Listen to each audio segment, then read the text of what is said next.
ಈ ಸಮಾವೇಶಕ್ಕೆ ಹಾಸನ ಜಿಲ್ಲಾ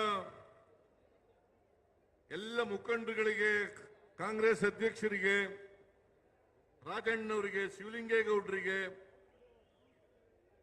ಲೋಕಸಭಾ ಸದಸ್ಯರಿಗೆ, ಮಾಜಿ ಎಂಎಲ್ಎಗಳಿಗೆ ಮತ್ತು ಇತರ ಎಲ್ಲ ಮಾಜಿ ಮಂತ್ರಿಗಳು,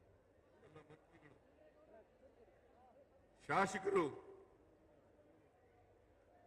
ಇವರೆಲ್ಲರೂ ಕೂಡ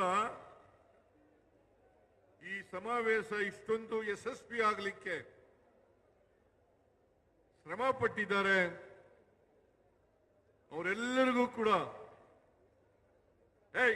ಕೂತ್ಕೊಳ್ರಿ, ಕೂತ್ಕೊಳ್ಳಿ. ನಾನು ಹೇಳಿದಾಗ ಎದ್ದೋಗಲ್ಲ ಅಂತೀರಿ, ಮತ್ತೆ ಎದ್ದೋಯ್ತೀರಿ. ಕೂತ್ಕೊಳ್ರಿ. ಯಾರವನು? ಕೂತ್ಕೊಳ್ಳಿ.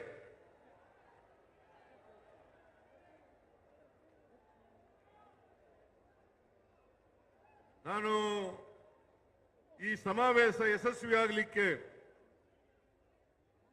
ದುಡಿದಿರ್ತಕ್ಕಂಥ ಎಲ್ಲ ಮಂತ್ರಿಗಳಿಗೆ, ಶಾಸಕ ಮಿತ್ರರಿಗೆ, ಪಕ್ಷದ ಮುಖಂಡರುಗಳಿಗೆ, ಲೋಕಸಭಾ ಸದಸ್ಯರಿಗೆ, ಮಾಜಿ ಶಾಸಕರುಗಳಿಗೆ ಎಲ್ಲರಿಗೂ ಕೂಡ ಸರ್ಕಾರದ ಪರವಾಗಿ ಮತ್ತು ಪಕ್ಷದ ಪರವಾಗಿ ಧನ್ಯವಾದಗಳನ್ನು ಹೇಳಲಿಕ್ಕೆ ಬಯಸ್ತಾ ಇದ್ದೇನೆ. ಬಹುಶಃ ನನ್ನ 40 ವರ್ಷಗಳ ರಾಜಕೀಯ ಜೀವನದಲ್ಲಿ ಹಾಸನ ಜಿಲ್ಲೆನಲ್ಲಿ ಇಷ್ಟೊಂದು ದೊಡ್ಡ ಸಮಾವೇಶ ಆಗಿರಲಿಲ್ಲ.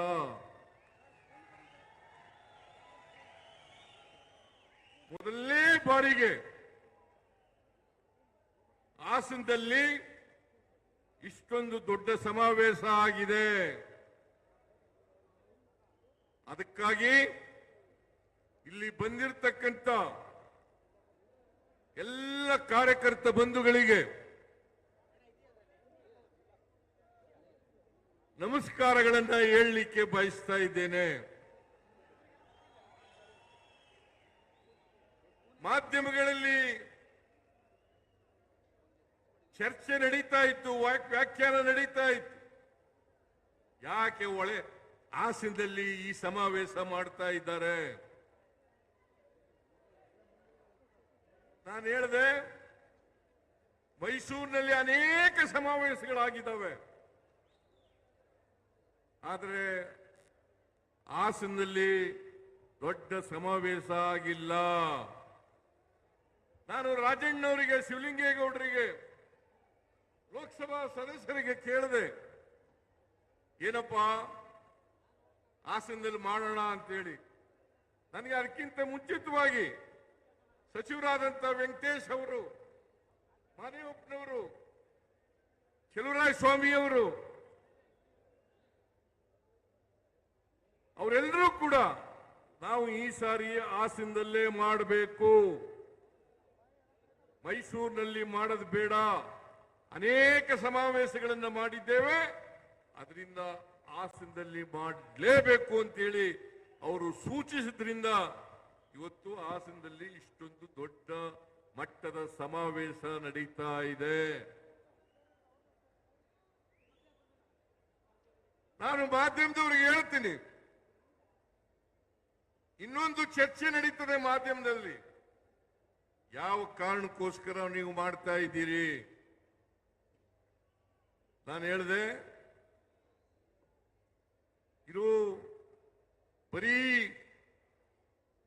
ನಮ್ಮ ಪಕ್ಷದ ಕಾರ್ಯಕರ್ತರು ಮಾಡ್ತಾ ಇರ್ತಕ್ಕಂಥ ಸಮಾವೇಶ ಅಲ್ಲ, ಸ್ವಾಭಿಮಾನಿಗಳ ಒಕ್ಕೂಟ ಮತ್ತು ಪಕ್ಷದ ಕಾರ್ಯಕರ್ತರು, ಪಕ್ಷದಲ್ಲಿ ಇಲ್ಲದೆ ಇರ್ತಕ್ಕಂಥ ನಮ್ಮ ಪಕ್ಷದ ಬಗ್ಗೆ ಸಿಂಪತಿ ಇಟ್ಕೊಂಡಿರ್ತಕ್ಕಂಥ ಅನೇಕ ಜನ ಸದಸ್ಯರು ನನ್ನ ಹತ್ರ ಬಂದು ಹೇಳಿದ್ರು, ನಾವು ಒಂದು ನಿಮಗೆ ಕೃತಜ್ಞತೆ ಸಮಾವೇಶವನ್ನು ಮಾಡಬೇಕು,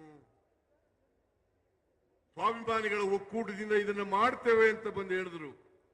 ನಾನು ಹೇಳಿದೆ, ನಾನು ಈ ರಾಜ್ಯದ ಮುಖ್ಯಮಂತ್ರಿ, ನಾವು ಹಾಗೆ ಒಕ್ಕೂಟದಿಂದ ಮಾಡಲಿಕ್ಕೆ ಸಾಧ್ಯ ಆಗಲ್ಲ, ಪಕ್ಷನೂ ಸೇರಿಸ್ಕೊಂಡು ಮಾಡಬೇಕು ಅಂತ ಹೇಳಿದಾಗ ಅವರು ಒಪ್ಕೊಂಡ್ರು.